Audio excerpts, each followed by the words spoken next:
Time for the Mix 106 movie reviews with our Mix 106 movie critic, Willie Waffle. 2 movies for you to find out whether they're any good this week. We have Mike and Dave Need Wedding Dates, starring Zac Efron and Anna Kendrick, and The Secret Life of Pets.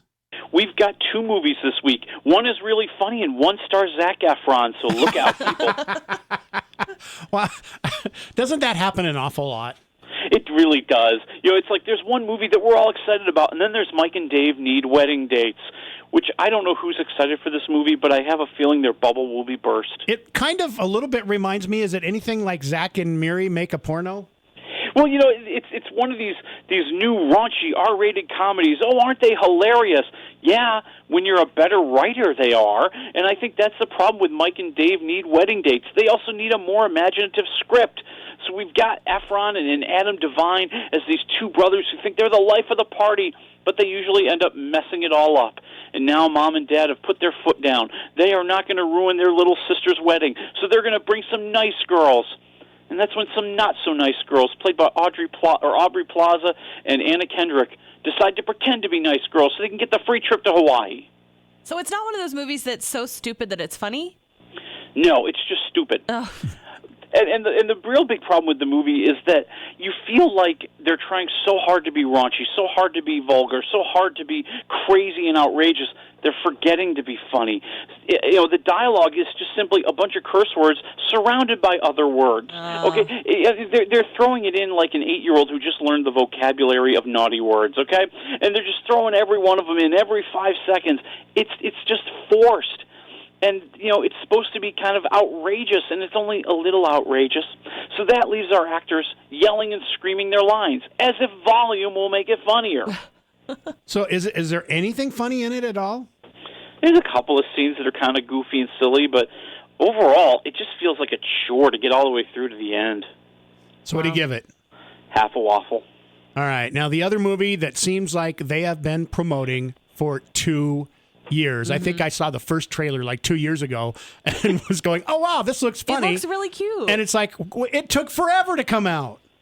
It did. There was a slow build to this one, but I think the payoff is worth it. You've got The Secret Life of Pets, Louis C.K. as the voice of Max, the luckiest, happiest, most pampered pooch in all of New York City, except his world is upended when his owner brings home another stray dog played by Eric Stonestreet. And now the 2 dogs are trying to determine who is the more dominant. They're trying to get the other one kicked out of the apartment. They want Katie, the owner, all to themselves.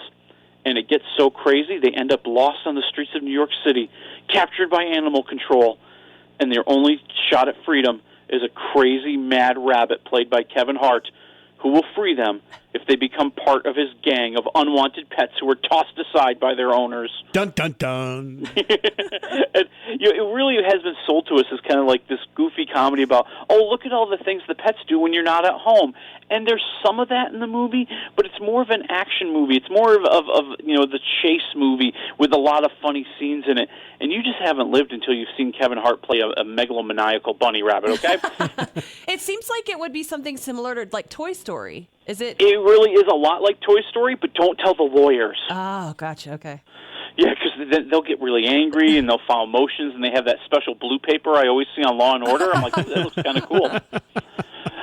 So, you know, you've got, I think, a movie that's propelled by the voice talent. I mean, not only Kevin Hart, who just, you know, is excellent at just making him insane and angry and have all these wild outbursts, but, you know, Jenny Slate playing Little Gidget, the cute dog across the street that has a crush on Max, and now she will stop at nothing to get him back. And that's hilarious to watch as well. So one thing I always like to ask about these movies, because if you're going to take your kids, you want to enjoy it too, and not just take your kids because they want to see it. Is this something that adults are going to enjoy as much as the kids? Oh, I think so, but not in the sense that, oh, there are some sophisticated jokes in here that kids won't get. No, they're just good jokes, and they're good situations. And, you know, I think it's a movie where everybody involved is very smart to kind of play within themselves. Don't try to be something you're not. Don't try to make the movie something it's not. Just, you know, keep an even keel. Let's see some crazy scenes, and let's have some fun. And they don't try to teach us a lesson at the end. There's a little bit of a lesson about friendship and you know, learning to accept others. Yeah, there's a little bit in there, but they're not pounding you over the head with it like some other movies do. So what do you give it? I'm going to say 3 waffles out of 4. Oh, that's not too Wow, bad. that's really good compared to the half a waffle before. Predictions on how much it's going to make this week. $85 million. Wow. So finally, Finding Dory will be relegated to second or third place. Right, and it was just a matter of time. I mean, movies just don't play like they did back in the day, as an old guy like me will say, where a movie would be dominant for weeks. It's like, no, you get like your week, maybe another one. Finding Dory's an exception. I think we had 3 good, strong weeks out of it. That's impressive. Yes, but back in the day when you were a youngin', they would only have one big movie a week. Now they release 3 or 4 movies a week. Yeah, I think that's part of it, too. There's just constant new flow of material, new flow of product, and people are devouring it up like popcorn. All right, what do we have next week? Next week, I hope you're not afraid of no ghosts. Is it going to be out already? Finally, I can't hardly wait to see, not because I want to see the movie necessarily, but to see if it's good or if it's really bad.